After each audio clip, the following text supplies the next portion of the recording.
Long ago, something ancient and dangerous was buried deep under the ground. For many years, it stayed hidden, but now it has somehow been released. After coming back, it begins taking control of people's bodies. A strange illness starts to spread, and the people affected by it show powers that seem impossible and unnatural. The story starts with a farmer named John. John works on his large farmland every day. One afternoon, he is digging the soil under the hot sun. He has been working for many hours and is very tired, but he continues digging. Suddenly, his shovel hits a patch of ground that feels softer than the rest. Curious, he digs in the same spot again. The soil breaks easily, and a small hole forms. John bends down to look inside. As he clears away more dirt with his hands, he sees something shocking. There is a severed hand buried in the ground. At first, it looks like a normal human hand, but when he looks closer, he feels afraid. The nails are long, dark, and sharp, far too long to be normal. They look almost like claws. The sight makes him uneasy. Why was this hand buried here? Who did it belong to? And why does it feel so dangerous? John thinks about digging it out, but he is confused and unsure. Finally, he decides to leave it alone for now. He goes back home to rest after his long day of work. He eats some food and tries to relax, but he cannot stop thinking about the strange hand. Soon, another thought comes to his mind. What if it is something valuable? Maybe it is an ancient object that he could sell for a lot of money. As evening comes, John returns to the same spot, but when he looks into the hole, he is shocked. The hole is now much bigger, and the hand is gone. The soil around it looks disturbed, as if something has moved from underneath. The ground has become muddy even though it hasn't rained. It feels as if something crawled out of the earth. John looks around nervously. Maybe a wild animal took it, but nothing seems normal. After searching for some time, he decides to leave. But just as he turns to go, something suddenly rises from the mud.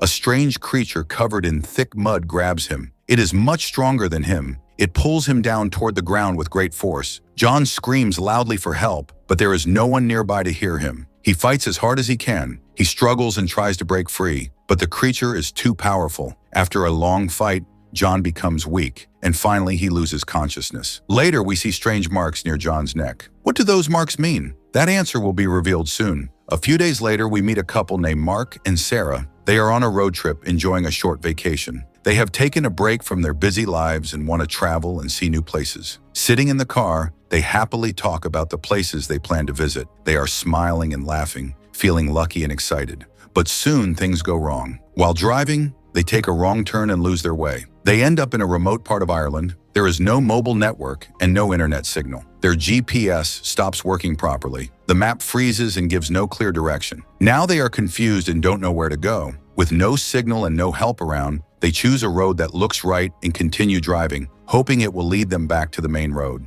As they drive further, the path becomes very narrow and lonely. There are no houses, no lights, and no other cars. They have never been to this place before. The sun is setting quickly, and darkness is coming. While driving carefully, Mark notices that the road ahead is covered in thick mud. Before he can stop in time, the car moves into the mud and suddenly gets stuck. The wheels sink deep into a muddy pit. Mark presses the accelerator again and again, but the car does not move. Both of them step outside to check the problem. They quickly understand that this is not an easy situation. One of the tires is completely stuck in the mud. Night is almost here, and standing outside like this feels unsafe. There are no houses nearby, and no cars pass by. They are completely alone. It becomes clear that they must find help by themselves. Mark decides he will walk ahead and look for assistance. Sarah will stay inside the car, where it is a little safer. At first, Sarah does not want him to go alone. She feels scared, but Mark tells her that this is their only option. Finally, she agrees and locks herself inside the car. Mark puts on his jacket and starts walking into the dark. It is now almost completely night,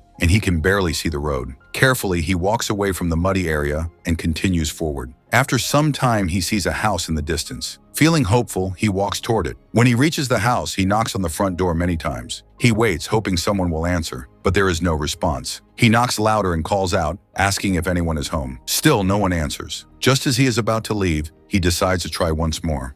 He walks to the back of the house and knocks on the back door. To his surprise, the door is slightly open. Mark feels nervous but slowly steps inside, calling out to see if anyone is there. The house is completely quiet. It feels empty and strange. He walks into another room and suddenly stops. There is a man standing in front of him in a very strange position. His body is shaking badly. As Mark looks closely, he feels shocked. It is John, the farmer from earlier. John looks very sick and weak. The strange marks are still visible on his neck. His body keeps shaking as if something is very wrong. Mark does not understand what happened to him, but he cannot ignore someone who clearly needs help. He moves closer, trying to support John. John continues trembling, almost like he has seen something terrible, or like something is controlling him. Mark tries to use his phone to call for help, but there is no network inside the house either. He cannot leave John in this condition, so he decides to bring Sarah. Together, they can carry John to the car and take him to a hospital. Mark leaves John sitting at the table and quickly runs back toward the car. Sarah has been waiting nervously. When she sees Mark returning, she feels worried. Mark quickly tells her about the man inside the house, who is in very bad condition and needs help immediately. Without thinking twice, Sarah agrees to go with him. Like Mark, she is kind-hearted and cannot ignore someone in need. It was exactly midnight when Mark and Sarah walked back toward the house. They believed they were trying to save someone. They did not know that they were stepping into a danger that had been buried under the ground for many years. For a moment, Sarah looked at the large mansion in front of her. It was huge and beautiful. Living in a house like that had always been her dream. But tonight, it did not look beautiful at all. It stood in complete darkness. No lights, no sound. It felt empty and lifeless. Still, she trusted Mark and followed him inside. They slowly pushed the door open and stepped in. The house was quiet, but something was wrong. John was no longer there. Mark quickly tried to turn on the lights, but nothing worked. The switches did nothing. The power was gone. This confused him because earlier, when he had come alone, everything had been working fine. What had changed so quickly? Fear began to grow inside him. He told Sarah to stay close behind him. He felt that something was very wrong. Then they heard it, a faint sound from upstairs. It sounded like someone softly humming. It almost felt like someone was calling them. Mark thought it must be John. Maybe he had run upstairs in fear. Slowly and carefully, they began climbing the stairs. The upper floor was messy. Furniture was broken and thrown around, as if a fight had happened. It looked like someone had attacked John violently. They called out his name while moving forward carefully. Suddenly, a wardrobe door burst open. John jumped out and attacked Mark without warning. It was clear immediately. John was no longer himself. His behavior was wild and violent. His eyes looked empty. His fingernails had grown long and sharp like claws. He tried to bite Mark's neck like an animal. Mark fought back,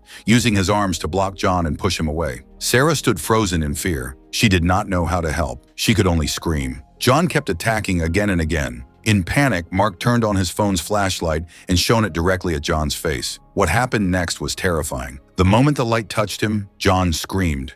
His skin began to burn and melt, as if the light itself was harming him. It was like he could not tolerate light anymore. Something terrible had happened to him. Using the flashlight, Mark forced John backward. John stumbled, lost his balance, and crashed through a window. He fell from the upper floor to the ground below. The fall was very high. It did not look possible to survive. For a few seconds, everything was silent. After calming themselves, Mark and Sarah ran outside to check. But when they reached the spot where John had fallen, his body was gone. Only blood was left on the ground. That meant one thing: he was still alive, and he had run into the forest. They were confused and terrified. Had John caught some strange disease? Was he no longer in control of his body? They did not know that he had released an ancient entity buried underground, and that it had now taken over him. They needed to escape. As they tried to move through the dark area, they heard a soft sound coming from the bushes. Someone was watching them. It was not only John. A dark figure stood hidden in the shadows. Its face could not be seen. In the deep darkness, it looked almost demonic. Mark and Sarah kept moving, trying to find their way back to the car. But another problem came. They had lost their direction. In fear and confusion, they could not even remember where they had parked. They were completely lost in the forest. After walking for some time, without knowing it, they reached the same muddy place where John had first been attacked. Suddenly, something grabbed Mark's leg from below.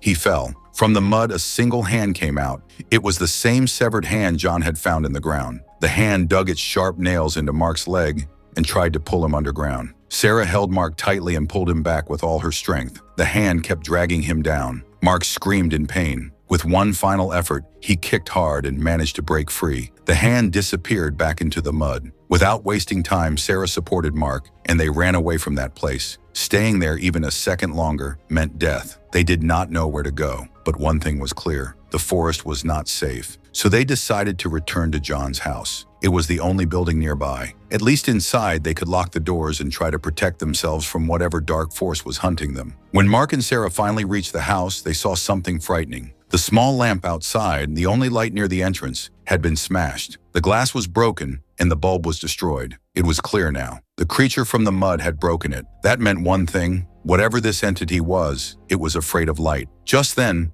Mark heard strange sounds behind him. Heavy breathing, slow footsteps. Without thinking, he pushed the door open and hurried Sarah inside. As he stepped in after her, a dark shadow suddenly jumped from behind and slammed into him. Mark was thrown forward and crashed hard onto the floor. He had already been injured before, and now the fall left him unable to stand. Then something appeared in the doorway, a huge shadow. It had long, sharp claws. Its body was at least twice the size of a normal human. This was not a person. It was something ancient, something evil. A demon awakened because of John's mistake. The creature slowly tried to enter the house. Mark lay on the ground, barely conscious. Sarah saw everything. In fear, she grabbed her phone to turn on the flashlight. But at the worst moment, her phone battery died. Her heart raced. She could hear the creature moving closer. Quickly, she ran into another room. Then she remembered John's phone. She picked it up, but its battery was also almost empty. She was running out of time. If she didn't act fast, Mark would die. Desperate, Sarah rushed upstairs. She needed something that could produce light. The electricity was not working,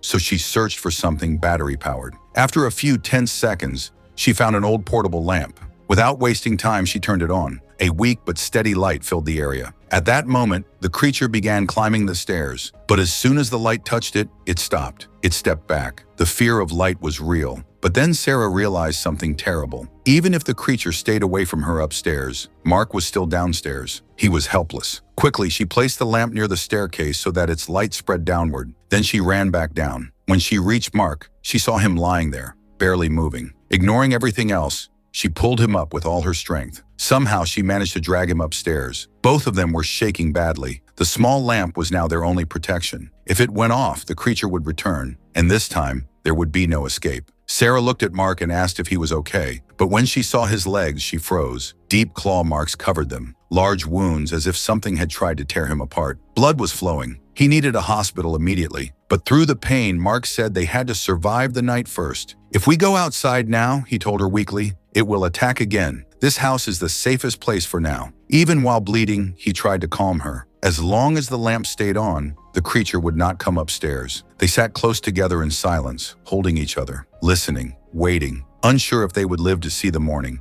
And deep down, they feared maybe they wouldn't. Mark and Sarah were so frightened that they could hardly think clearly. But one thing was certain. Mark needed medical help fast. The deep claw wounds on his leg were serious. If they were not treated soon, the infection would spread through his body. Outside, the creature was still somewhere in the darkness. If the light around them weakened even a little, it would attack again. From the upstairs window, Sarah carefully watched the area below. She was searching for any chance to escape. Then she saw something. In the distance, there was a tractor parked near the field. It looked old, but it seemed usable. If she could reach it, maybe they could get away. She quickly told Mark her plan. "When I run toward the tractor," she said, "keep the flashlight pointed at me. As long as I stay in the light, it won't be able to touch me." Mark agreed. It was dangerous, but they had no other choice. Sarah carefully climbed out of the upstairs window. Mark aimed the flashlight beam at her, following her movements as she stepped into the dark field. Just as they expected, the creature stayed back. The light was protecting her. She moved faster. She was almost at the tractor. Then suddenly, the flashlight began to flicker. Mark hit it gently, trying to keep it on. But within seconds, the battery died. Everything went dark, and darkness meant danger. Sarah's heart pounded, but she did not stop. She ran the last few steps and climbed onto the tractor. At that moment, she heard a low growl from nearby. It was John, or what used to be John. He no longer looked human. His body was twisted and unnatural. His movements were wild. He rushed toward the tractor, ready to attack her. At the last second, Sarah turned the key and switched on the tractor's headlights. Bright, powerful beams of light shot forward. The light hit John directly, and something terrible happened. His body began to harden. His skin turned gray. From his face to his claws, his flesh slowly changed into stone. Cracks spread across his body. Within moments, his entire body became solid stone. Then it shattered into pieces. He was destroyed. Now it was clear. Strong light could kill the creature. Sarah kept the headlights on for several more seconds to be sure, but she had no time to feel safe. Mark was still inside the house. She quickly drove the tractor back toward the building and ran inside, calling his name. What she saw made her blood run cold. Mark looked worse. The wounds on his legs were darker. The infection was spreading quickly. His skin looked pale and strange, almost unnatural. Something was changing inside him. When Sarah tried to help him stand, she noticed something frightening. Every time light touched him, he reacted angrily. He tried to hit the lamp. He tried to push it away. The same behavior John had shown, the same fear of light. The truth was clear. Mark was beginning to change. The infection was turning him into one of those creatures. But even after seeing this,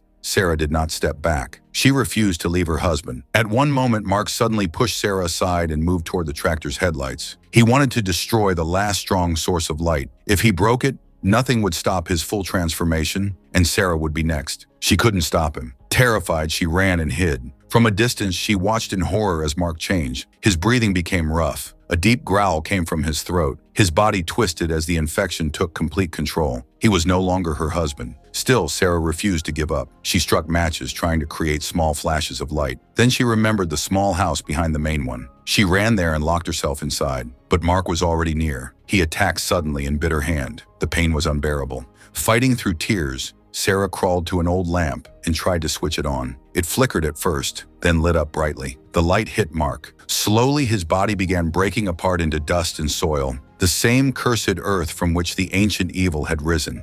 Within moments, he crumbled completely. Sarah was heartbroken. The man she loved was gone, but a new fear appeared. Her bitten hand was infected. She could feel it spreading. She knew what would happen. With shaking hands and great courage, she cut off her infected finger to stop the spread. Yet the main ancient creature was still alive. If it survived, others would die. Sarah decided to end it. She gathered gasoline bottles and carried a lamp. She lured the creature into an open area in the darkness. The huge shadow followed her, waiting for the light to fade. Then at the right moment, she smashed the lamp and turned it off. The creature stepped forward, right into the trap. Gasoline covered the ground. Within seconds, flames exploded around it. The creature burned, screaming and twisting, until nothing remained. When morning finally came, Sarah stood alone, watching the sunrise. The ancient evil was gone. Maybe now it would never return. And that is where our story ends. If you enjoyed this narration even a little, don't forget to like the video and subscribe to the channel.